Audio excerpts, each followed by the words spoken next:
तो hello students, चलिए आज हमारा लेक्चर नंबर 5 रहने वाला है क्लास 11th के लिए।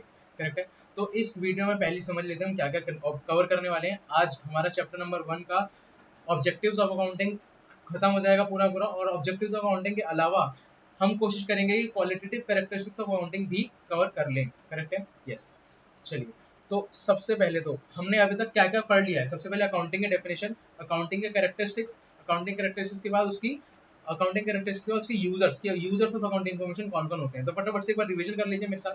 तो रिवीजन, सबसे पहले अकाउंटिंग की डेफिनेशन। अकाउंटिंग की डेफिनेशन क्या है? अकाउंटिंग की डेफिनेशन है, accounting is the art of recording, classifying, summarising in a significant manner and in terms of money transactions and events which are in part at least of a financial character and interpreting the results thereof। Correct है।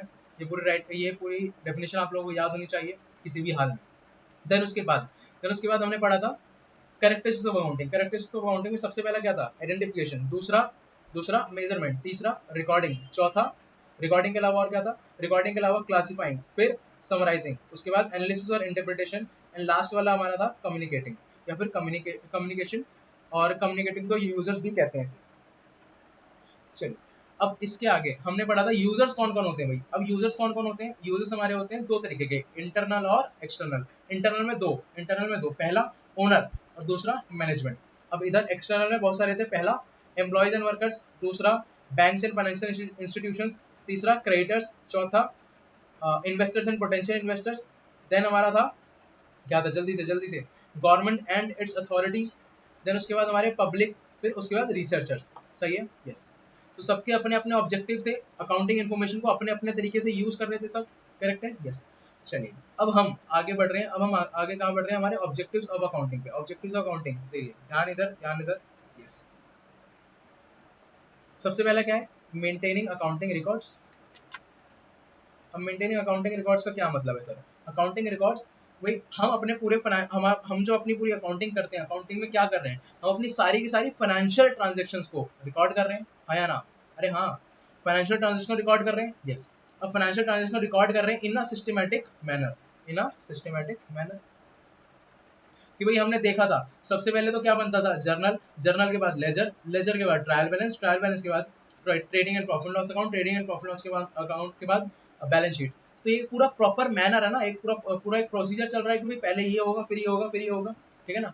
तो इसीलिए हमें कहा गया कि accounting records तो maintain करते ही हैं, सारी की सारी फाइनेंशियल ट्रांजेक्शन को रिकॉर्ड तो करते ही हैं, और साथ ही साथ हम उसको किस मैनर में करते हैं? एक सिस्टमैटिक मैनर में करते हैं, और साथ ही साथ following principles of accountancy. Principles of accountancy का ये चैप्टर नंबर 3 का पार्ट है। चैप्टर नंबर 3 में हम पढ़ेंगे what are principles of accountancy. तो वहां पर हम पढ़ेंगे, अभी इसके बारे में नहीं पता करना हमें कुछ। ठीक है, यस। अच्छा जी, अब इन जनरल अगर हम समझे, तो अगर आप क्या हो, अगर एज अ ह्यूमन आप क्या है? आप भाई हर एक चीज भूल सकते हो, लेकिन अगर हमने उसको किसी चीज को लिख लिया, अगर कहीं पे उसको रिकॉर्ड कर लिया, तो क्या हम उसको भूल सकते हैं? अगर हम भूल भी जाएंगे तो वहां पर जाके उसको देख सकते हैं, रेफर कर सकते हैं कि नहीं कर सकते? यस। तो इसीलिए हम अकाउंट्स बनाते हैं। अकाउंट मेंटेनिंग अकाउंटिंग रिकॉर्ड्स के पीछे का क्या मोटिव है? कि हम सारी की सारी ट्रांजेक्शन का एक जगह पे समरी मिल जाए हमें, कि भाई हमने ये ट्रांजेक्शन पूरे साल भर में, पूरे इंटरवल में हमने करी है। ठीक है। अब अगर किसी भी ट्रांजेक्शन के बारे में हमें पीछे जाके देखना हो, तो हम क्या करेंगे? उन ट्रांजेक्शन के बारे में पीछे जाके अकाउंट्स में देख लेंगे। करेक्ट है, यस और नो? यस। चलिए, अब उसके आगे सेकंड क्या है हमारा? डिटरमाइनिंग प्रॉफिट और लॉस। डिटरमाइनिंग प्रॉफिट और लॉस क्या कहता है हमसे? ये ऑब्जेक्टिव से नंबर सेकंड है। ऑब्जेक्टिव का मतलब क्या है? उद्देश्य, कि आप अकाउंटिंग कर क्यों रहे हैं। तो अब अगर आप सबसे पहले मैं आपसे पूछूं ऑब्जेक्टिव ऑफ बिजनेस, अगर आप बिजनेस चला रहे हैं तो आपका ऑब्जेक्टिव क्या है? तो सबका जवाब होगा भी प्रॉफिट। तो भाई हमें प्रॉफिट कमाना है। लेकिन क्या जरूरी है बिजनेस में हमेशा हमेशा हमेशा प्रॉफिट हो? नहीं, नहीं सर। तो जरूरी नहीं है कि भाई हर बार प्रॉफिट ही हो। ऐसा भी हो सकता है कि प्रॉफिट के साथ साथ लॉस भी हो सकता है। हम कभी कभार प्रॉफिट कमाएंगे, कभी कभार लॉस इनकर करेंगे। ठीक है, कभी कभार लॉस इनकर करेंगे। तो हम क्या कर रहे हैं? क्या हमें प्रॉफिट हो रहा है या फिर हमें लॉस हो रहा है? ये हमें कैसे पता चलेगा भाई? ये हमें अकाउंटिंग करके पता चलेगा, अकाउंट्स मेंटेन करके पता चलेगा। अगर हम अकाउंटिंग ही नहीं करेंगे, अगर हम अकाउंट्स ही मेंटेन नहीं करेंगे, तो क्या हमें पता चल पाएगा हमारे प्रॉफिट एंड लॉस के बारे में? नहीं सर। ठीक है। So another objective of accounting is to determine whether during the accounting period the firm has earned profit or has incurred loss. ये important line है, सही है? Yes. तो has earned profit और has incurred loss, सही है? अब इस पर्पज के लिए मतलब हम प्रॉफिट की कैलकुलेशन के प्रॉफिट या फिर लॉस की कैलकुलेशन के लिए हम क्या बनाते हैं, एक अकाउंट बनाते हैं। उस अकाउंट का नाम क्या है, trading and profit and loss account, जिसको हम और क्या कहते हैं, इनकम स्टेटमेंट भी कहते हैं, जिसको हम इनकम स्टेटमेंट भी कहते हैं। अच्छा जल्दी से अगर आप लोगों को याद है तो trading and profit and loss account कौन से स्टेप में बनता था, कौन से स्टेप में बनता था? जी हाँ, समराइजिंग में बनता था। समराइजिंग में तीन चीजें बनती थी, trial balance, trading and profit loss account और बैलेंस शीट। तो समराइजिंग में बनता है हमारा trading and profit loss account. तो trading and profit loss account को और क्या कहते हैं, income statement. Yes. Revenues resulting from the transactions of a period are transferred in the credit side and expenses are transferred in the debit। अब ये क्या हुआ है यहाँ पे, क्या डेबिट और क्या क्रेडिट, ये हम पढ़ेंगे विद द टाइम। लेकिन अभी हम पढ़ने के लिए एक रीडिंग लेने के लिए ले लेते हैं, लेकिन अभी आपको कुछ समझ नहीं आने वाला क्योंकि ये बाद का पार्ट है, चैप्टर नंबर 6 और चैप्टर नंबर 18। अगर ये दो चैप्टर नहीं होंगे तो आपको ये लाइन समझ नहीं आएगी। The difference between two sides is either profit और लॉस। बेसिकली हम सीधी सीधी अगर मैं बात करूं, अगर मैं आपसे सीधा बोलूं कि भाई आपने जितना पैसा कमाया और उस पैसे को कमाने के लिए जितना आपने खर्चा करा, तो उस तो अगर हम उसको माइनस करते तो आपको क्या मिलेगा, प्रॉफिट। फॉर एग्जाम्पल आप क्या है, आप न्यूज़पेपर बेचते हैं, आप न्यूज़पेपर बेचते हैं और स्कूटी पे जाते हैं सुबह सुबह और स्कूटी पे बेचते हैं। तो न्यूज़पेपर खरीदा आपने, तो एक तो वो कॉस्ट, एक तो वो एक्सपेंस, ठीक है ना। और उसके अलावा आपने जो स्कूटी पे जा रहे हो, आप स्कूटी पे जाके आपको पेट्रोल जा रहा है, पेट्रोल फूक रहा है, तो पेट्रोल फूकने का जो आपका कॉस्ट है वो कॉस्ट, दो कॉस्ट होगी। और आपको न्यूज़पेपर बेच के कितना पैसा आ रहा है, ठीक है, तो वो हो गया आपके लिए रेवेन्यू। तो रेवेन्यू माइनस एक्सपेंसेस, आपको क्या बचेगा, प्रॉफिट। सही बात है, यस। अब नेक्स्ट आता है हमारा डिटरमाइनिंग फाइनेंशियल पोजीशन। अब डिटरमाइनिंग फाइनेंशियल पोजीशन हमसे क्या कहता है, डिटरमाइनिंग फाइनेंशियल पोजीशन। अब देखो, आपको अगर याद हो तो मैंने आपको बैलेंस शीट के बारे में बताया था कि बैलेंस शीट हमें किसके बारे में बताती है, बैलेंस शीट हमें बताती है फाइनेंशियल पोजीशन के बारे में। अगर किसी ने भी वीडियो अभी तक नहीं लाइक करी है तो फटाफट से लाइक कर दीजिए सबसे पहले तो। और अगर किसी ने हमारा लेक्चर, पहले के लेक्चर अगर किसी ने मिस कर रखे हैं तो फटाफट से जरा डिस्क्रिप्शन बॉक्स में जाइए, प्लेलिस्ट का पूरा पूरा लिंक हमारे डिस्क्रिप्शन बॉक्स में मिल जाएगा आपको। तो जल्दी से जाके पूरा पूरा पीछे के सारे लेक्चर्स देखिए, फिर उसके बाद यहाँ पे आइए। करेक्ट है, चलिए। फाइनेंशियल पोजीशन, फाइनेंशियल पोजीशन आपको हमें कहाँ से पता चलती है, फाइनेंशियल पोजीशन हमें पता चलती है बैलेंस शीट से। बैलेंस शीट में हम क्या दिखाते हैं, हमारी एसेट्स और हमारी लाइबिलिटीज, हमारी एसेट्स और हमारी लाइबिलिटीज। तो कितनी हमारी एसेट्स हैं और कितनी हमारी लाइबिलिटीज हैं, ये दोनों क्या दिखाती है, हमारी फाइनेंशियल पोजीशन। क्या दिखाती है, फाइनेंशियल पोजीशन। तो अब कितनी, अब साल के एंड में या फिर पूरे एक इंटरवल के एंड में हमारे पास कितनी एसेट्स हैं, वो कैसे पता चलेगा, बैलेंस शीट से। वो कैसे पता चलेगा, बैलेंस शीट से। हमारे पास कितनी लाइबिलिटीज है वो कैसे पता चलेगा, वो कैसे पता चलेगा भाई, बैलेंस शीट से। अब अगर हम अकाउंटिंग करेंगे ही नहीं, अगर हम बैलेंस शीट बनाएंगे ही नहीं, तो क्या हमें इन दोनों चीजों के बारे में पता चल पाएगा, नहीं सर। तो इसी वजह से बोला गया कि भाई डिटरमाइनिंग फाइनेंशियल पोजीशन, कि भाई साल के अंत में हमारे पास कितनी एसेट्स बची और कितनी लाइबिलिटीज बची, वो कैसे पता चलेगा, अकाउंटिंग करके। Another objective of accounting is to determine financial position. It is known from the balance sheet. It is known from the balance sheet, which shows the value of assets on one side and liabilities on the other side. Correct? Yes.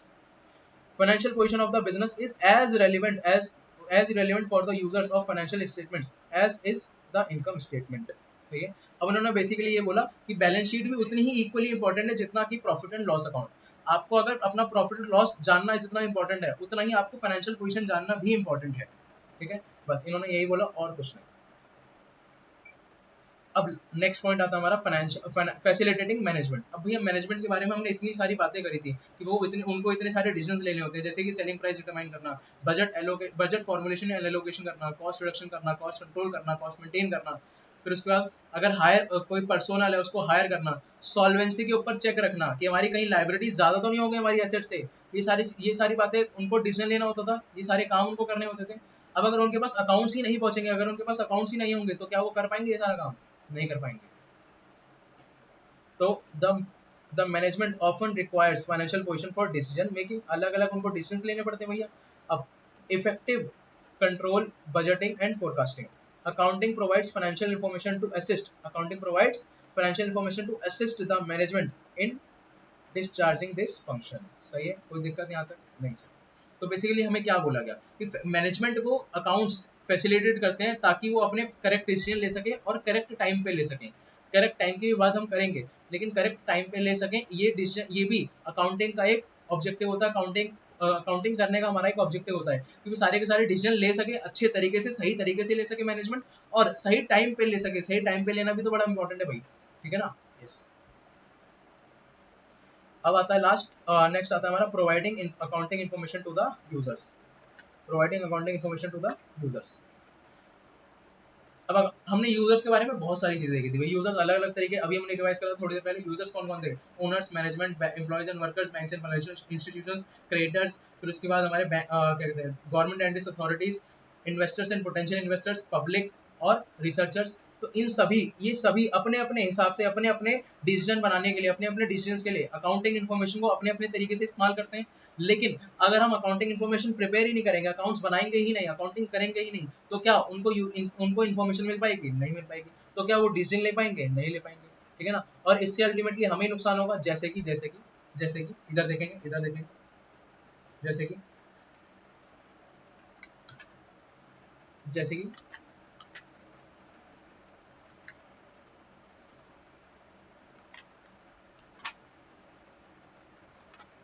हाँ जी, जैसे कि मैं बता रहा हूँ, देखो, अब banks के पास आप जाते थे, हमने देखा था बैंक्स के पास आप जाते थे और बैंक से क्या लेते थे? लोन लेते थे भाई।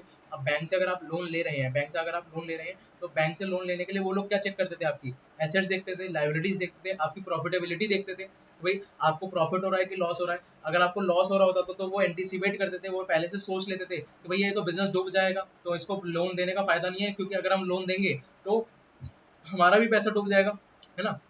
और दूसरा, आपको आपकी अगर आपकी लाइबिलिटीज चेक करते थे, भाई आपने क्या आपने पहले से कहीं से उधार ले रखा है क्या, और अगर हाँ उधार ले रखा है तो क्या आप उसकी टाइमली पेमेंट कर रहे हैं कि नहीं कर रहे हैं, सही है। और दूसरा, आपकी एसेट्स देखते थे, भाई अगर इन केस ये पैसा हमने जो लोन के तौर पे चढ़ाया है, लोन के तौर पे हम इस बिजनेस को दे रहे हैं, बैंक सोचता है ऐसा कि भाई जो हम इस पैसों इस ये जो पैसा है हम बिजनेस को दे रहे हैं एज अ लोन, अगर वो पैसा डूब गया हमारा, तो हम क्या इसकी एसेट्स बेच के अपना पैसा रिकवर कर पाएंगे कि नहीं कर पाएंगे, है ना। तो ये सारी चीजों के लिए क्या करता था बैंक? हमारे फाइनेंशियल स्टेटमेंट्स चेक करता था। अब अगर हम फाइनेंशियल स्टेटमेंट्स, अगर उसे लगते थे कि फाइनेंशियल स्टेटमेंट्स सही है, अगर और हाँ हमारा पैसा सेफ रहेगा, पैसा हमें मिल जाएगा, तो वो हमें बैंक लोन प्रोवाइड कर देते थे, हमें लोन दे देते थे बैंक्स। लेकिन अगर उन्हें लगता था कि भाई ये बिजनेस नहीं चुका पाएगा लोन, तो हमें लोन नहीं देते थे। तो बेसिकली अगर हमें लोन मिल रहा है तो वो किसकी मदद से मिल रहा है? फाइनेंशियल स्टेटमेंट्स की वजह से। लेकिन अगर हम अकाउंटिंग करेंगे ही नहीं, अगर हम फाइनेंशियल स्टेटमेंट्स बनाएंगे ही नहीं, तो क्या हमें लोन मिलने की जरा भी पॉसिबिलिटी होगी? नहीं। फिर बैंक क्या कहेगा? भाई तुम प्रूफ के लिए कुछ तो दिखाओ कि हम किस पे भरोसा करें। अकाउंट्स में बनाए नहीं है, तुम्हारे बिजनेस में हम क्यों भरोसा करें? सही बात है। तो इस वजह से बैंक क्या करते हैं? फाइनेंशियल स्टेटमेंट्स को चेक करते हैं, सही है। यस। अब बात आती है प्रोटेक्टिंग बिजनेस एसेट्स। क्या लिखा हुआ है सर? प्रोटेक्टिंग बिजनेस एसेट्स, ये बहुत मजेदार और बहुत इंपॉर्टेंट भी है, देखिए ध्यान से। Another objective of accounting is to have records of assets owned by the business. Accounting maintains records of assets owned by the business, which enables the management to exercise control and protect them. सबसे important line क्या लिखी हुई है? Exercise control and protect them. अब इसका मतलब क्या हो गया? इसका मतलब हो गया भाई, इसका मतलब हो गया कि भाई हम क्या कर रहे हैं, बेसिकली हम अपने एसेट्स की मदद से, हम अपने फाइनेंशियल स्टेटमेंट्स की मदद से हम अपनी एसेट्स के ऊपर प्रोटेक्शन कर रहे हैं, हम अपनी एसेट्स को बचा पा रहे हैं।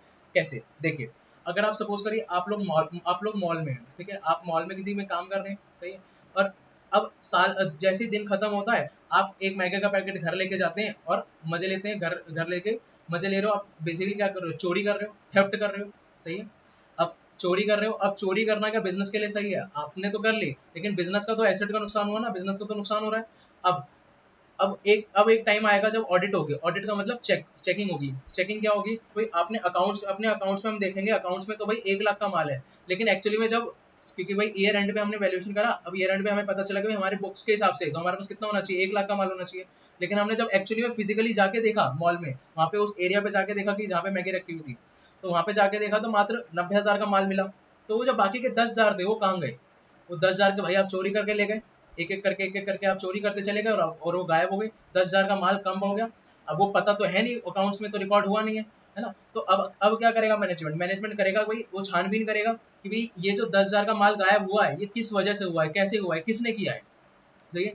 तो उसको अलग अलग वजहें मिल सकती हैं, जैसे कि किसी ने चोरी कर ली, आपने चोरी कर ली, ठीक है ना, आप वहाँ पे काम कर रहे थे, आपने चोरी कर लिया। या फिर पानी लग गया और वो माल खराब हो गया, अब वो बिकने बिकने लायक नहीं है, ठीक है, या फिर चूहे कुतर गए, ठीक है। तो अलग अलग कारनामे या फिर अलग अलग कारण मिल सकते हैं मैनेजमेंट को। अब मैनेजमेंट उसके हिसाब से क्या करता है, उसके हिसाब से अलग अलग कंट्रोल या फिर अलग अलग स्टेप्स लेता है टू कंट्रोल देम, एंड अपनी एसेट्स को बचाने के लिए वो अलग अलग स्टेप्स लेता है, सही है।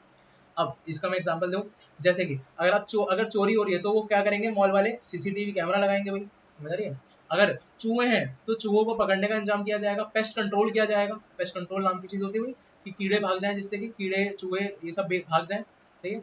और अगर पानी वानी पड़ रहा है तो पानी कहाँ से आ रहा है, वो जगह को क्लोज किया जाएगा, वो जगह को सही किया जाएगा, रिपेयर किया जाएगा, सही है। तो ये अलग अलग स्टेप्स लेता है कौन, मैनेजमेंट। लेकिन वो किसकी मदद से ले रहा है, अकाउंट्स की वजह से, फाइनेंशियल स्टेटमेंट्स की वजह से। लेकिन अगर हम अकाउंटिंग करेंगे ही नहीं तो क्या वो स्टेप्स ले पाएगा, ये सारे नहीं ले पाएगा भाई, ठीक है।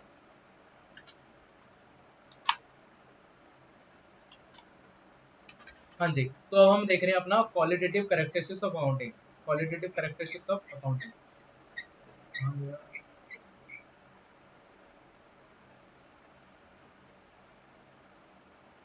तो हमारा आ गया क्वालिटेटिव कैरेक्टरिस्टिक्स ऑफ अकाउंटिंग, ठीक है सर।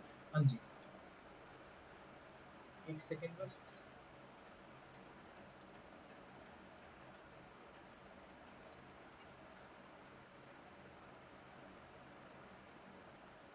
चलिए, अब यहाँ पे क्या लिखा हुआ है, सबसे पहले qualitative characteristics of accounting information का मतलब समझ लीजिए। क्वालिटेटिव कैरेक्टरिस्टिक कि भाई हमारी अकाउंटिंग इन्फॉर्मेशन होनी कैसी चाहिए, कैसी होनी चाहिए, समझ आया, कैसी होनी चाहिए। अब सबसे पहली चीज कैसी होनी चाहिए, मतलब हमारी अकाउंटिंग इन्फॉर्मेशन सबसे पहले क्या होनी चाहिए, सबसे पहले क्या होनी चाहिए, ट्रू एंड फेयर होनी चाहिए। क्या होनी चाहिए, ट्रू एंड फेयर, सही है, यस। अब उसके लिए हमें चार कैरेक्टरिस्टिक्स दिए गए हैं, चार, कितने, चार। सबसे पहला रिलायबिलिटी। रिलायबिलिटी का मतलब मालूम है फिर किसी को, अरे रिलायबिलिटी का मतलब अगर मालूम है तो जल्दी से कमेंट कर दीजिए। रिलायबिलिटी का मतलब क्या है, रिलायबिलिटी का मतलब होता है भैया भरोसा, कि हमारे हमारे जो अकाउंटिंग इन्फॉर्मेशन है, हमारी जो अकाउंटिंग इन्फॉर्मेशन, हमारे जो अकाउंट्स हैं वो कैसे होने चाहिए, भरोसेमंद होने चाहिए।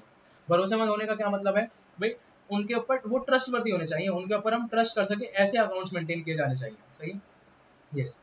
तो अब किसी भी चीज के ऊपर ट्रस्ट कब आएगा, जब उसमें एरर ना हो, जब उसमें गलतियां ना हो, सही बात है, जब उसमें गलतियां ना हो।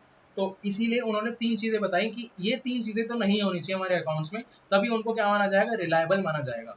तो सबसे पहले क्या लिखा हुआ है, accounting information is should be reliable. Reliability of information means it is what, verifiable, free from bias and material errors. ये पूरा एक सेंटेंस है। फ्री फ्रॉम बायस अलग वर्ड है, बायस का मतलब क्या होता है, अगर आपको मालूम है तो जल्दी से कमेंट कर दीजिए, बायस का मतलब क्या होता है। और मटेरियल एरर्स, मटेरियल एरर्स, ठीक है भाई, यस। चलिए, अब सबसे पहले वर्ड अब समझ लेते हैं, वेरीफिएबल। वेरीफिएबल, वेरीफिएबल का मतलब क्या होता है सर, वेरीफिएबल का मतलब मालूम है किसी को, वेरीफिएबल का मतलब ऐसा, वेरीफिएबल का मतलब कि उनको क्रॉस चेक किया जा सके। क्या किया जा सके, क्रॉस चेक। अब अगर आपको मालूम हो तो हमारी सारी की सारी ट्रांजेक्शन जो बनती है वो किसके बेसिस पे बनती है, हमारी जो सारी की सारी ट्रांजेक्शन बनती है वो किसके बेसिस पे बनती है, कुछ डॉक्यूमेंट्स के बेसिस पे बनती हैं, जैसे कि कैश मेमो, रिसीट, इनवॉइसेस, या फिर बिल्स। जो कि आप, जैसे आपने फ़ोन खरीदा हो अगर अभी तक ज़िंदगी में, अब आपने अगर फ़ोन खरीदा तो आपको उसके बदले बिल मिलता है कि नहीं मिलता, उसको हम क्या कहते हैं, इनवॉइस कहते हैं, है ना। आपको, आपने अगर मॉल से कभी भी सामान खरीदा होगा तो आपको एक पक्का बिल मिलता है, वो क्या है, कैश मेमो है। वो क्या होती है, कैश मेमो, एक रिसीट भी कह सकते हैं उसे, सही बात है। अगर आपने कहीं पे अपने ट्यूशन वगैरह में या फिर कहीं पे अपने स्कूल्स वगैरह में आपने अगर फीस दी होगी तो फीस के बदले वो लोग क्या देते हैं, रिसीट देते हैं, भी हाँ हमें पैसा आ गया, सही बात है। तो ये सारे के सारे क्या होते हैं, इनको हम कहते हैं सोर्स डॉक्यूमेंट्स। क्या कहते हैं, सोर्स डॉक्यूमेंट्स। अभी सोर्स डॉक्यूमेंट्स बेसिकली कहाँ पे पढ़ेंगे हम, चैप्टर नंबर 7 में। चैप्टर नंबर का 7 का नाम ही है ये, सोर्स डॉक्यूमेंट्स। अच्छा जी, अब इधर देखेंगे जरा, क्योंकि हमारी सारी की सारी ट्रांजेक्शन जनरली बेसिस पे, हमारी सारी की सारी ट्रांजेक्शन किनके किनके बेस पे होती है, इन सभी bills, cash memo, receipt and invoices, vouchers, debit note, credit note के बेसिस पे होती है, ठीक है। तो बेसिकली एविडेंसेस के बेसिस पे होती है। तो बिजनेस को क्या करना पड़ता है, बिजनेस को ये सारी की सारी जो डॉक्यूमेंट्स होते हैं, इन डॉक्यूमेंट्स को संभाल के रखना पड़ता है, ताकि जब भी वो चेकिंग करने वाला आए, ताकि जब भी वो ऑडिट करने वाला इंसान आए, सीए आए, तो उसको वो ऑडिट करते समय वो उसके पास वो डॉक्यूमेंट्स हो, ताकि वो वेरीफाई कर सके, क्या कर सके, क्रॉस चेक कर सके। समझ आ रही बात, क्रॉस चेक कर सके। कि भाई हाँ इस कैश मेमो के हिसाब से इसमें हमारे अकाउंट्स में इतनी की ट्रांजेक्शन होनी चाहिए थी। फॉर एग्जांपल हमारे कैश मेमो में 10,000 के ट्रांजेक्शन है और आपने इसको 1,000 का रिकॉर्ड कर रखा है, तो एक गलत बात है भाई। हमारे कैश मेमो में 10,000 है तो 10,000 है तो आपके बुक्स ऑफ अकाउंट्स में भी 10,000 ही शो होना चाहिए। सही है, यस। तो हमारे अकाउंट्स कैसे होने चाहिए, वेरिफिएबल होने चाहिए, यानी कि हम उनको ऐसे होने चाहिए जिनको हम क्रॉस चेक कर सके। समझ आ रहा है, यस। अब फ्री फ्रॉम बायस, अब फ्री फ्रॉम बायस का क्या मतलब होता है? अब फ्री फ्रॉम बायस का मतलब होता है, सबसे पहले बायस का मतलब, बायस का मतलब होता है भैया भेदभाव। क्या होता है? भेदभाव। अब भेदभाव का मतलब समझे जरा फटाफट से, इधर देखें जरा। अब जैसे कि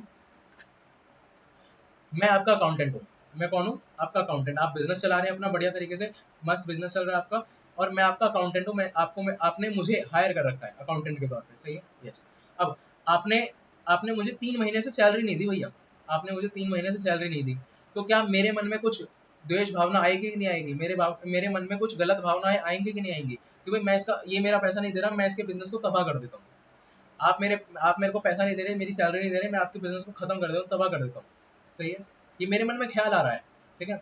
अब मैंने उस ख्याल के चलते मैंने आपके अकाउंट्स में जानबूझकर कोई गलती कर दी, उस भेदभाव के चलते मैंने उस माइंड में उस आपकी गलती के चलते मैंने अपनी तरफ से मैंने क्या कर दिया, कोई एरर कर दिया जानबूझकर, मैंने कोई गलती कर दी जानबूझकर कि भाई ताकि फंस जाए और सारा सारा का सारा बिजनेस आपका डूब जाए।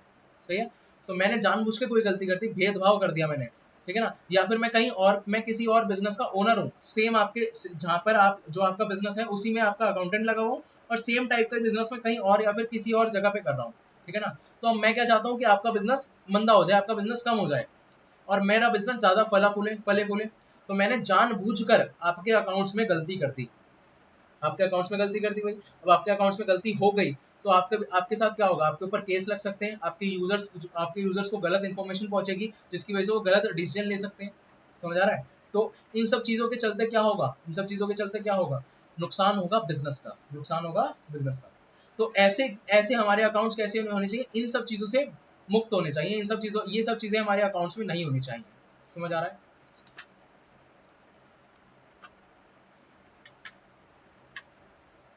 फ्री फ्रॉम बायस होना चाहिए। और लास्ट वाला लिखा हुआ है फ्री फ्रॉम मटेरियल एरर्स। अरे सर, यहाँ पे तो सिर्फ मटेरियल एरर लिखा है, तो भैया वो पूरी की पूरी लाइन पढ़िए, पूरी की पूरी लाइन पढ़िए। लाइन में क्या लिखा हुआ है? Free from material errors. उसको ऐसे पढ़ेंगे, free from bias and material errors, मतलब वो साथ में है, ठीक है। Free from bias and free from material errors. तो फ्री फ्रॉम मटेरियल एरर्स का मतलब क्या हो गया? मटेरियल एरर्स का मतलब क्या हो गया? जैसे कि आपने करा परचेज, आपने गलती से उसको लिख दिया सेल्स खाते में, सेल्स खाते में लिख दिया, तो ये भैया ये हो गया ब्लंडर, मिस्टेक है कि नहीं मिस्टेक है? ठीक है, तो ऐसी उल्टी ऊटपटांग मिस्टेक्स नहीं होनी चाहिए। आपका जो अकाउंटेंट है पूरे होशो हवास में होने चाहिए, आपका अकाउंटेंट फूक के नहीं बैठा हुआ होना चाहिए। सही है, ठीक है, यस।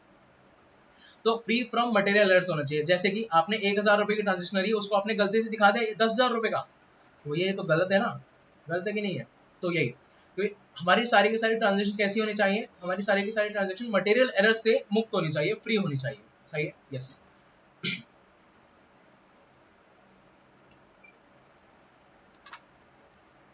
अब नेक्स्ट टॉपिक आता है हमारे पास, रेलिवेंस। अब रेलिवेंस का मतलब क्या होता है? रेलिवेंस का मतलब जो आपके लिए इंपॉर्टेंट है। अब आपके लिए मतलब किसके लिए? आपके लिए मतलब यूजर्स के लिए। तो हमारे अकाउंट सिर्फ और सिर्फ उन्हीं इंफॉर्मेशन को दिखाने चाहिए जो कि यूजर्स के लिए इंपॉर्टेंट है, यूजर्स के लिए रेलिवेंट है, यूजर्स के लिए जरूरी है, ठीक है। हमारे अकाउंट्स में ऐसी इररेलेवेंट चीजें नहीं होनी चाहिए, ठीक है। क्योंकि कहा जाता है कि अधूरा ज्ञान बहुत बड़ा ज्ञान, बहुत अधूरा ज्ञान जो होता है वो बहुत बड़ा पाप होता है, बहुत बड़ा श्राप होता है। लेकिन अगर ज्यादा ज्ञान दे दिया जाए तो वो भी बहुत बड़ा पाप होता है। तो हमारे अकाउंट्स में लिमिटेड ज्ञान होना चाहिए, हमारे अकाउंट्स में लिमिटेड इन्फॉर्मेशन होनी चाहिए, ऐसी इन्फॉर्मेशन जो कि यूजर्स के काम आए, और ऐसी कोई इन्फॉर्मेशन छुपी भी नहीं होनी चाहिए जो कि यूजर्स के काम आ सकती थी, यूजर्स के लिए जरूरी थी, लेकिन हमने जानबूझकर नहीं दिखाई, ठीक है। तो ऐसा भी नहीं होना चाहिए, ठीक है। तो हमारे रेलिवेंस पॉइंट में हमने क्या पढ़ना है कि भाई हमारे सारे के सारे यूजर्स के लिए जो भी इंफॉर्मेशन रेलिवेंट है वो सारी की सारी इंफॉर्मेशन हमारे अकाउंट्स में प्रेजेंट होनी चाहिए, करेक्ट। तो accounting information must be relevant to the user. Information is relevant if it meets the needs of the users in decision making. अब इसका मतलब मैं समझाता हूँ, भाई हमारी इन्फॉर्मेशन रेलिवेंट कब मानी जाएगी? हमारी इन्फॉर्मेशन रेलिवेंट तब मानी जाएगी जब हमारे जो यूजर्स हैं उनके लिए वो इन्फॉर्मेशन डिसीजन मेकिंग में हेल्प करे, डिसीजन लेने में, कोई भी डिसीजन लेने में हेल्प हो उससे, तो वो हमारे लिए क्या मानी जाएगी, रेलिवेंट इन्फॉर्मेशन मानी जाएगी। जैसे कि मैं आपको सारी चीजें इस चैप्टर में से सारी की सारी चीजें नहीं पढ़ाने वाला, मैं आपके लिए बस उतनी ही चीजें पढ़ाऊंगा आपको जो कि आपके लिए रेलिवेंट है, आपके सिलेबस के लिए रेलिवेंट है, आपके एग्जाम पॉइंट ऑफ व्यू से रेलिवेंट है। मैं आपको इररेलेवेंट चीजें नहीं पढ़ाने वाला, समझ आ रही बात। अब जैसे कि मैं इसका एक एग्जांपल देना चाहूंगा इन टर्म्स ऑफ अकाउंटेंसी। सबसे पहले इन्वेस्टर्स एंड पोटेंशियल इन्वेस्टर्स याद है आपको? हाँ जी, इन्वेस्टर एंड पोटेंशियल इन्वेस्टर कौन? सबसे पहले पोटेंशियल इन्वेस्टर की बात कर रहे हैं। पोटेंशियल इन्वेस्टर कौन? पोटेंशियल इन्वेस्टर ऐसा पर्सन जो कि जिसमें क्षमता है, वो जिसने अभी तक पैसा लगाया नहीं है लेकिन वो सोच रहा है लगा भी सकता है या फिर नहीं भी लगा सकता है, सही है। एक ऐसा पर्सन जिसने पैसा नहीं लगाया अभी तक लेकिन वो लगा सकता है और नहीं भी लगा सकता है, ठीक है। अब वो सोच रहा है कि भाई हमारे, अब उसने देखा भाई इस बिजनेस में तो सिर्फ 50 लाख की एसेट है और ये लोग मुझसे मांग रहे 1 करोड़ रुपए as an investment. As an investment ये लोग मुझसे, मतलब हमारा जो बिजनेस है वो कितना मांग रहा है, 1 करोड़। और सामने वाला इन्वेस्टर हमसे हमारे अकाउंट्स को देख के कह रहा है कि भाई इसमें तो सिर्फ कितने 50 लाख की एसेट्स है, सही है, 50 लाख की एसेट्स है। अब लेकिन हमें पता चला, हमने तो ये एक्चुअल हो गई, लेकिन अब हमने क्या करा, हमने ये 50 लाख की भी 5 लाख कर दी, हमने 50 लाख की एसेट्स को भी 5 लाख दिखा दिया। तब तो वो बिल्कुल सोचेगा भी नहीं, बिना सोचे मना कर देगा, भैया मैं तो इन्वेस्ट नहीं करने वाला, मैं तो तेरे बिजनेस में इन्वेस्ट नहीं करने वाला। लेकिन अगर अब मैं अभी ऐसे कहता हूँ कि वो हम जो उससे इन्वेस्टमेंट लेने गए हैं वो 10 लाख रुपए लेने गए हैं और उसने हमारे अकाउंट्स में देखा कि हमारे पास एसेट्स कितनी है, 50 लाख की है, ठीक है, 50 लाख की। अब ये जो 50 लाख की एसेट्स है तो वो क्या सोचेगा कि अगर मेरा पैसा डूबता भी है तो मैं इनकी एसेट्स बेच कर अपना पैसा निकाल लूंगा, सही बात है, यस। ये तो होगी नॉर्मल सिचुएशन। लेकिन अगर हमने गलती से या फिर हमने कोई गलत अगर हमने कोई इरेलीवेंट इन्फॉर्मेशन, कैसी इन्फॉर्मेशन, रेलिवेंट इन्फॉर्मेशन, कि भाई हमारे पास एक एसेट और पड़ी थी 5 लाख रुपए की, या फिर हमारे पास एक एसेट थी ही नहीं 5 लाख रुपए की, वो हमने गलती से दिखा रखी है, वो हमने गलती से दिखा रखी है, सही बात है। या फिर आप मान लीजिए 15 लाख रुपए की हमारी, हमने जो एसेट्स है वो गलती से दिखा रखी है, तो 50 लाख की एसेट नहीं है, वो गलती से दिखा रखी है हमने, बल्कि एक्चुअली हमारे पास एसेट कितने की है, 35 लाख की। तो अब सामने वाला इन्वेस्टर भी सोचेगा ना भाई कि 10 लाख के लोग मांग रहे हैं, 35 लाख की तो मात्र इनकी एसेट्स ही है ना। तो क्या मेरा पैसा निकलेगा भी नहीं निकलेगा अगर ये बिजनेस डूब जाता है तो? अगर उसे लगता है कि अगर मेरा पैसा निकल जाएगा, मेरा पैसा सेफ रहेगा, तो वो इन्वेस्ट कर देगा। अगर उसे लगता है कि नहीं मेरा पैसा डूब जाएगा तो वो इन्वेस्ट नहीं करेगा। समझ आ रही बात? क्लियर है? यस। अब लास्ट वाला पॉइंट आता है। लास्ट वाला पॉइंट क्या है? Last second sorry, understandability. अब ये भैया बहुत इंपॉर्टेंट है, इससे ज्यादा इंपॉर्टेंट ये है, लेकिन ये भी इंपॉर्टेंट है, ठीक है। Understandability means that the information provided through the financial statements must be presented in a manner that the users are able to understand it. अब ध्यान से समझिएगा इसका मतलब क्या हुआ सर।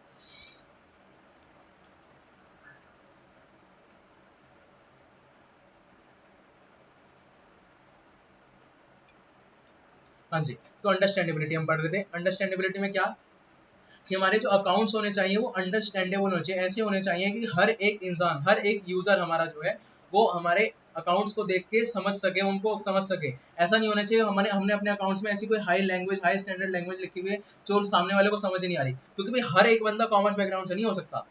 बस हाँ, यूजर्स ऐसे होंगे जिनको थोड़ा बहुत अगर नॉलेज होगा कॉमर्स का, थोड़ा बहुत नॉलेज होगा अकाउंट्स का, तो हमारे अकाउंट्स ऐसे होने चाहिए जिनको थोड़ा बहुत नॉलेज है तो वो समझ सके हमारे अकाउंट्स को। और थोड़ा बहुत नॉलेज नहीं भी है तो कुछ कुछ तो समझ आ जाएगा सामने वाले को, सही है। तो हमारे अकाउंट्स ऐसे होने चाहिए कि हमारे ज्यादातर यूजर्स को वो समझ सके, वो सारे के सारे अकाउंट्स जो है वो समझ आ जाए उनको, सही है, यस। अब जैसे कि इसी कारण से अंडरस्टैंडेबिलिटी की वजह से ही एक हमारे जो है अकाउंटिंग स्टैंडर्ड्स लाए गए थे। क्या लाए गए थे? एएस, याद है आप लोगों को?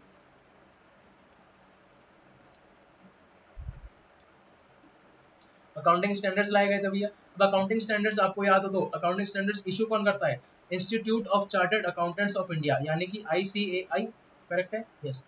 अगर आपको याद नहीं है तो याद रखना भाई, बहुत इंपॉर्टेंट चीज है ये, MCQ में पूछते हैं कई बार, ठीक है। तो अंडरस्टैंडेबिलिटी की वजह से ही, और अंडरस्टैंडेबिलिटी और कंपेरेबिलिटी की वजह से भी, अंडरस्टैंडेबिलिटी की वजह से ही हमने क्या करा, अकाउंटिंग स्टैंडर्ड्स का इंट्रोडक्शन करा, अकाउंटिंग स्टैंडर्ड्स हम लेकर आए हमारे देश में। क्यों? इसके पीछे का रीजन समझो। इसके पीछे का रीजन बड़ा सिंपल सा भैया, इसके पीछे का रीजन बड़ा सिंपल सा है। रीजन ये है कि भाई अगर आप मान लीजिए आप कुछ 4 लोग हैं, जैसे ABCD मान लेते हैं, ये A है, ये B है, C है और D है, ठीक है। अब ये 4 लोग हैं और ये चारों बिजनेस अपना अपना बिजनेस चला रहे हैं और इन चारों ने अपने अपने हिसाब से जो है अकाउंट्स बना लिए, अपने अपने हिसाब से अकाउंट्स बना लिए। अब जब मैं एज अ सीए या फिर एज अ ऑडिटर इनके इनके बिजनेस में आऊंगा और इनके बिजनेस को चेक करूंगा, इनके बिजनेस के अकाउंट्स को चेक करूंगा, फाइनेंशियल स्टेटमेंट्स को चेक करूंगा, तो मुझे हर एक का पर्सपेक्टिव जानना पड़ेगा कि भाई आपने किस हिसाब से अपने अकाउंट्स को प्रिपेयर करा है, हाँ या ना? यस। तो उसमें मेरा बहुत टाइम जाएगा, मेरे को बहुत एफर्ट्स करने पड़ेंगे।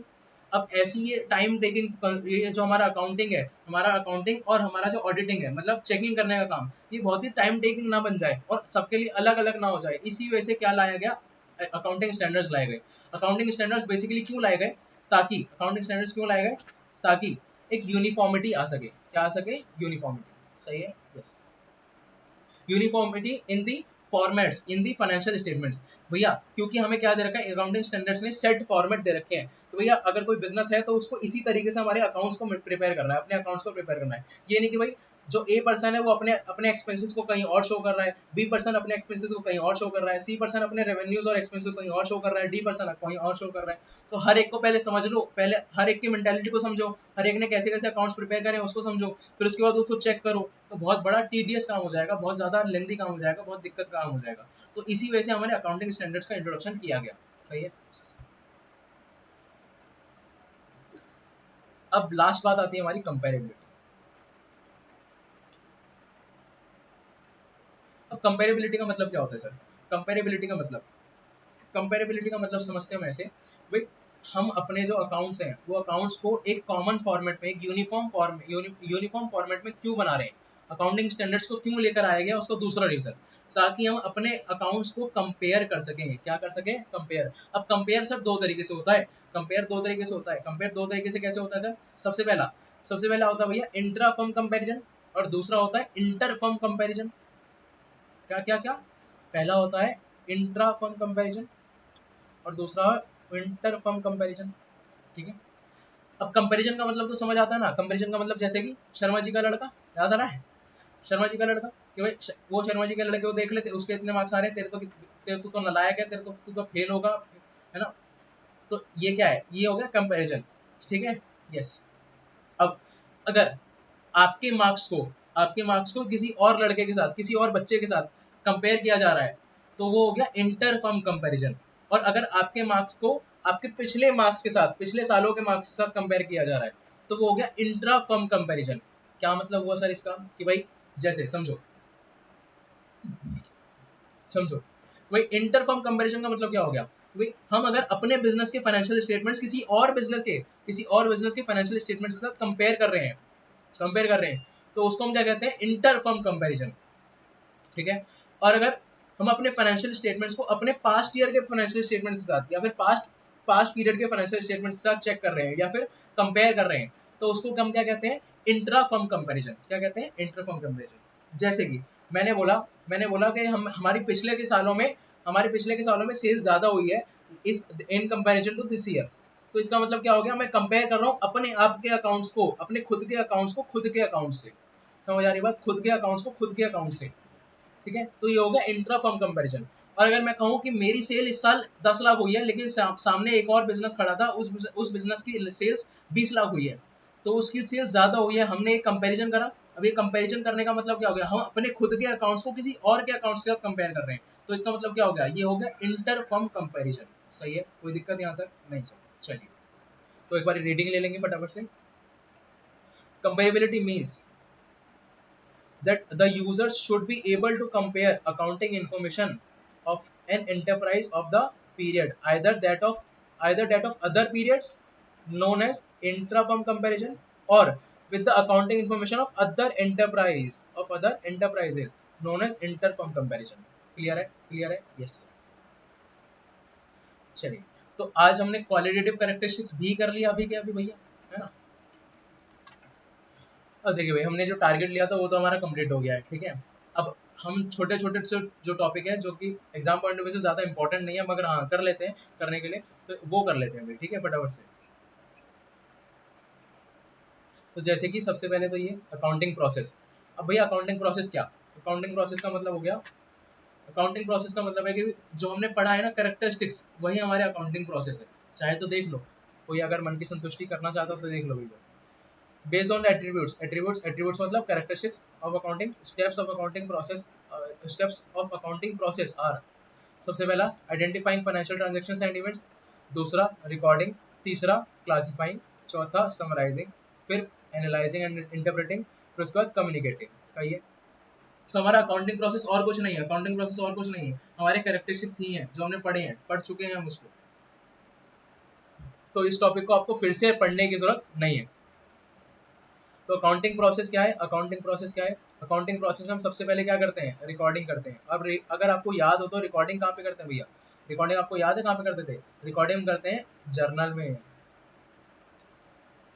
कहाँ पे करते हैं, जर्नल। अभी ये सारी चीजें क्या दे रखी हैं ये आपको अभी समझ नहीं आएगा, बहुत सारी बुक्स बनती। जर्नल एक सब्सिडरी बुक है, हमने पढ़ा था वहाँ पे, हमने पहले लगभग फर्स्ट चैप्टर में हमने ये चीज पढ़ी थी।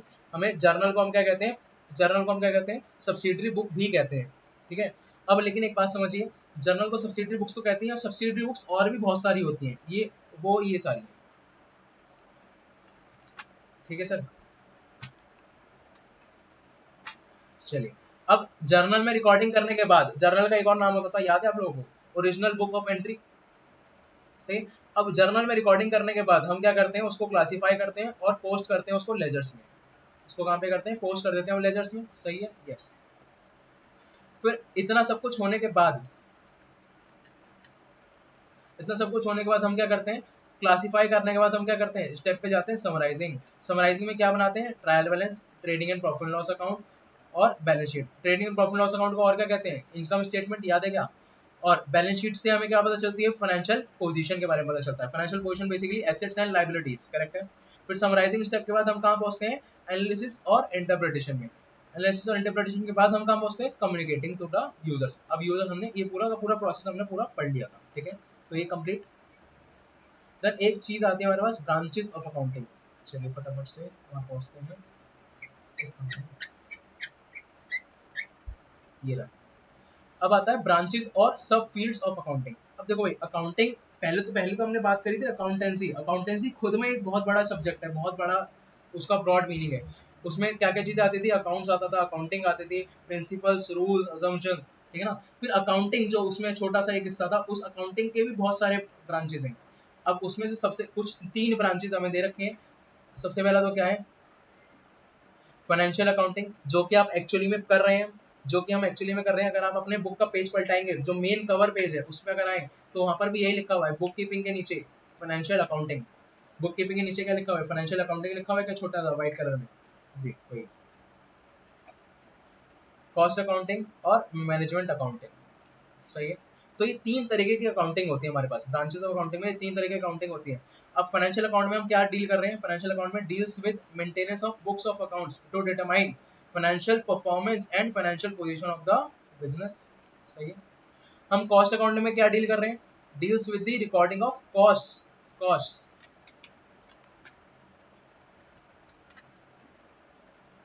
deals with the recording cost with the objective of ascertaining, reducing and controlling cost। अब इसका मतलब क्या हुआ सर, इसका मतलब हुआ कि हम सारी की सारी कॉस्ट से रिलेटेड बातें जो है कॉस्ट अकाउंटिंग में करते हैं, जैसे कि कॉस्ट को कंट्रोल करना, कॉस्ट को निकालना, कॉस्ट को मेजर करना, भी कितनी कॉस्ट लग रही है एक्चुअली में, कॉस्ट निकालना, कॉस्ट असरटेन करना, कॉस्ट को रिड्यूस करने के लिए क्या क्या कर सकते हैं वो कॉस्ट अकाउंटिंग में हम देखते हैं, और कॉस्ट को कंट्रोल किया जा सकता है कि नहीं किया जा सकता और कितना किया जा सकता है वो भी हम कहाँ पे देखते हैं, कॉस्ट अकाउंटिंग में देखते हैं। सही है। और लास्ट आता है हमारा मैनेजमेंट अकाउंटिंग। मैनेजमेंट अकाउंटिंग में क्या देख रहे हैं, deals with providing necessary information to the management for discharging their functions। Basically management accounting कुछ नहीं, मैनेजमेंट के बारे में जहाँ पे हम सीखते हैं तो उसको हम क्या कहते हैं, मैनेजमेंट अकाउंटिंग। ठीक है। अब मैनेजमेंट अकाउंटिंग जो है, मैनेजमेंट अकाउंटिंग के नाम से आपके पास नहीं आएगा, लेकिन मैनेजमेंट के नाम से आपके पास पूरी की पूरी 12th के पीएचडी पूरी पूरी मैनेजमेंट के ऊपर ही बेस्ड है। तो आप 12th की पीएचडी अगर करेंगे तो मैनेजमेंट अकाउंटिंग के थोड़े से करीब पहुंच जाएंगे। ठीक है। देखो, मैनेजमेंट एक खुद में एक टॉपिक है, मैनेजमेंट अकाउंटिंग एक खुद में एक टॉपिक है। मैनेजमेंट अकाउंटिंग मतलब उसको उसको किसी किसी तरीके, मैनेजमेंट को किस तरीके से और कौन कौन सी इन्फॉर्मेशन चाहिए, वो इन्फॉर्मेशन के बारे में वो अकाउंटिंग कहलाती है, मैनेजमेंट अकाउंटिंग। ठीक है। लेकिन लेकिन मैनेजमेंट क्या क्या रोल करता है, मैनेजमेंट क्या क्या काम करता है, मैनेजमेंट कैसे एफिशिएंट होता है, कैसे उसमें वर्क होता है मैनेजमेंट में, ये सारी बातें आप कहाँ पे सीखेंगे, 12th की बीएसटी में, 12th के बिजनेस स्टडीज में। ठीक है, चलिए अब आगे बढ़ते हैं।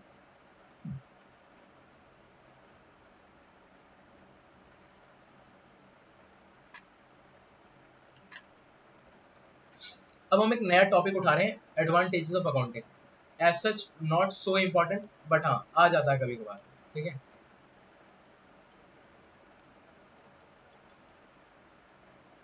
सबसे पहला दे रखा है financial information about the business. अब फाइनेंशियल इन्फॉर्मेशन अबाउट बिजनेस का क्या मतलब है sir? Financial performance during the accounting period, profit earn और loss incurred, and also financial position at the end of the accounting period is known as accounting. अब देखो एक चीज मैं बताऊँ आपको, एक चीज मैं बता दूँ, अभी तक जितनी हम अभी तक इस चैप्टर में पढ़ चुके हैं ना, इस चैप्टर में जितना हम पढ़ चुके हैं लगभग वो खत्म है। ये चैप्टर हमारा खत्म हो चुका है एक तरीके से। जितना हम पढ़ चुके हैं ना, उसी उन्हीं सब चीजों में हमारा चैप्टर पूरा कंक्लूड हो सकता है। बस एक चीज आपको एक्स्ट्रा पढ़नी है अभी, limitations of accounting. Limitation of accounting हम करेंगे नेक्स्ट क्लास में। अभी हम क्या देख रहे हैं, एडवांटेजेस ऑफ अकाउंटिंग, जितनी हो सकती है कर लेंगे। ठीक है भाई, 15 मिनट और, बल्कि 10 मिनट्स और, 10 मिनट्स और जितनी हो सकती है वो कर लेंगे। ठीक है, चलिए, या फिर एक काम करते हैं, इसको हम यहीं पर रोकते हैं। हमारी नेक्स्ट क्लास में हम एडवांटेजेस ऑफ अकाउंटिंग देखेंगे और लिमिटेशंस ऑफ अकाउंटिंग देखेंगे। दोनों चीजें हम नेक्स्ट क्लास में कवर करेंगे। ठीक है, और नेक्स्ट क्लास में हम कोशिश करेंगे कि इस चैप्टर को वाइंड अप कर दिया जाए, इस चैप्टर को खत्म कर दिया जाए। ठीक है, यस। तो आप सबसे बस एक यही रिक्वेस्ट रहती है हमेशा और रहेगी कि भाई इन वीडियोस को, क्योंकि आप सभी को अगर जैसे कि पता है, भाई ये जो बैच है मेरा पूरा का पूरा, इसको मैंने पूरा का पूरा फ्री ऑफ कॉस्ट डालने का डिसीजन लिया है यूट्यूब पे। ठीक है, लाइव आता हूँ मैं आप सबसे मिलने के लिए। और अभी एक दो वीडियोस में मैं लाइव नहीं आ पा रहा हूँ, जैसे कि ये वाली वीडियो मेरी लाइव नहीं है, मैं बस रिकॉर्ड करके इसको अपलोड कर रहा हूँ। बट हाँ, मैं कोशिश करता हूँ कि मैक्सिमम से मैक्सिमम वीडियोस में मैं लाइव रहूँ। ठीक है, तो आप इन वीडियोस को ज़्यादा से ज़्यादा शेयर करें। और मेरे चैनल को अगर अभी तक आपने सब्सक्राइब नहीं किया है तो सब्सक्राइब कर लीजिए, चैनल को सब्सक्राइब करें और चैनल को शेयर करें, बेल आइकन क्लिक करें, ताकि मैं जब भी न्यू वीडियो अपलोड करूं या लाइव आऊं तो आपको फट से नोटिफिकेशन चली जाए। लास्ट में बस इतना ही कि इन वीडियोस को, इन पूरे के पूरे बैच को, हमारी पूरी की पूरी प्लेलिस्ट जो बनी हुई है, उस पूरी की पूरी प्लेलिस्ट को आप अपने सोशल मीडिया हैंडल्स पे टैग करें, सोशल मीडिया हैंडल्स पे पोस्ट करें। आप मुझे टैग कर सकते हैं इंस्टाग्राम पे @ध्रुव गर्ग 1907। चलिए, आज के लिए बस इतना ही, मिलते हैं नेक्स्ट क्लास में। राम राम, जय श्री राम।